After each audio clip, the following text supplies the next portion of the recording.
I think this is a $10 billion plus opportunity for us, and we talk a lot about attracting direct foreign investment, and so this money is here.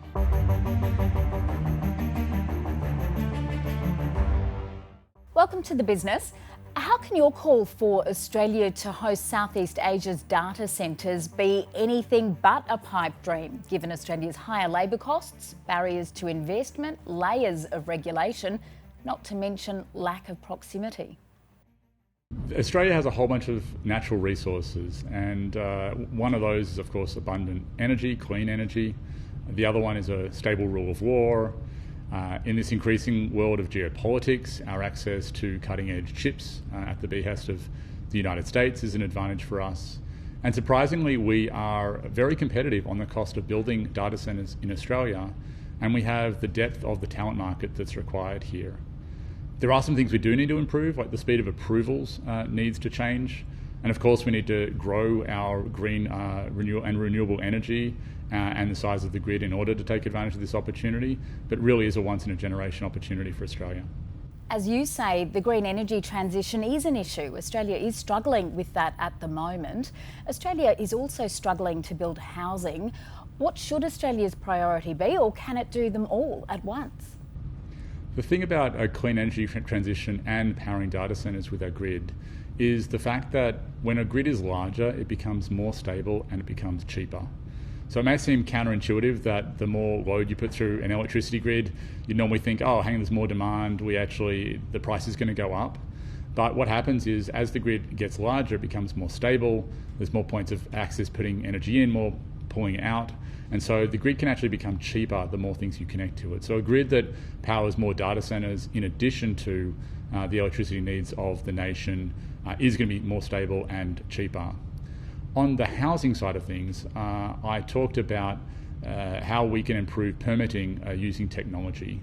And there's a lot of things we can do to improve housing laws, but one thing I'm familiar with technology is making things have less friction. And if you look at it today, it's quite a lot of friction to get a house approved. You have to go to council, file hundreds of pages of documents, maybe printing them out and taking them into your council. And we could change that dramatically by the use of AI agents to streamline that process. And without changing any laws, we could make a huge difference to the number of new houses that are approved just by adopting new technologies. On energy, you've laid out the benefits, but will there be challenges for Australia in terms of meeting its 2030 renewables target or its net zero 2050 target if your dream is to be realised? The thing about data centres and energy is that at a practical level and from the demand, both of those mean that it's going to be a green solution. So the major data centre providers and the major cloud infrastructure providers that are creating data centres are all doing them on the backs of renewable energy. That's their requirement. So this revolution will be powered by green energy. And unlike nuclear might be here in 10 years, but it's not going to be here anytime soon. And so as a result, it's really going to be solar, wind and batteries that are going to power this revolution. And what we've seen is that you can actually install solar, wind and batteries very quickly once you can get through all the approvals. And so my call on government is to make it easier for us as a nation to install this power that we need. How much greater will Australia's energy needs be if the country isn't just using data centres for many more everyday tasks, but becomes a regional data centre hub? Let me give you a statistic that I heard just recently. There are more users of ChatGPT in the combined Indonesia and Vietnam than there are in the United States. And so this region is growing, it's dynamic in Asia, so there's going to be a lot of demand for data centres going forward. Now, as of today, data centres take about 1% of Australia's power. And it's interesting to think, sometimes we think data centres are powering other work or other people's lives, but data centres are powering our traffic app, they're powering our Spotify recommendations, they're powering Netflix, or if you're like me, they're powering Tour de France reruns that I watch. Those are things that data centres in Australia do every single day, and we have the opportunity to power those for the region. Now, data centres in the United States are using way more than 1%, they could approach 10%. So we could get into the double-digit usage of our energy grid if we power Australia's true data centre needs and into the region. But I think that's well within what we can build as a nation. What does the government need to do to make this a reality? And what is the payoff? How much could it be worth? I think there's a great opportunity for us to go out to governments in the region and attract their investment to build data centres in Australia, to go to the hyperscalers on a global level and get them to build these data centres in Australia. I think this is a $10 billion plus opportunity for us, and we talk a lot about attracting direct foreign investment, and so this money is here. Some short-term changes. Australia's copyright laws are out of sync with the rest of the world. In 2014, the Law Commission said that we needed to change the copyright laws. In 2016, the Productivity Commission said we need to change the copyright laws. And here we are a decade later, and we still need to amend those copyright laws. So doing that would allow a lot of direct investment of people who won't be training their models in Australia just because of the copyright laws. The second thing we can do is we can have unions work together with industry to create much shorter paths to the jobs of the future.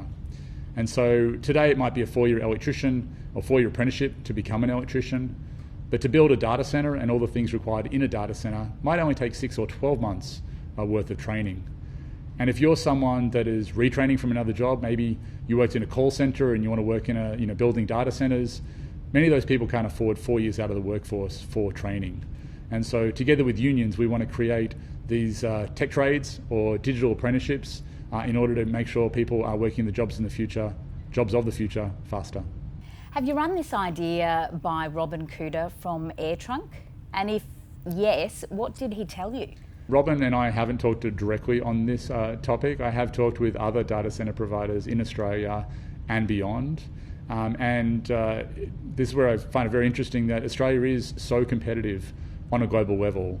I found it surprising because obviously we have a relatively high cost of labour, but because we have a deep talent pool here, because of the low cost of energy and clean energy that we have in Australia and the ability to scale up with raw materials, all those things actually put us in a great and very competitive situation in the world stage. And so I was honestly surprised at how competitive Australia is.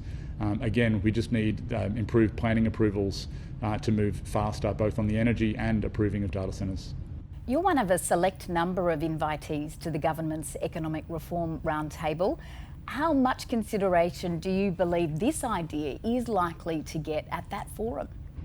I think there's going to be a lot of topics at the Productivity Roundtable, and I'm excited to be invited because when you think about productivity, humans are tool makers, and we get more productive because we make better tools. We don't get productive because we work harder or faster or more hours in a day. We create tools, and that's how we do it. And representing the technology industry, that's what we are. We're tool builders, and we make things faster and better.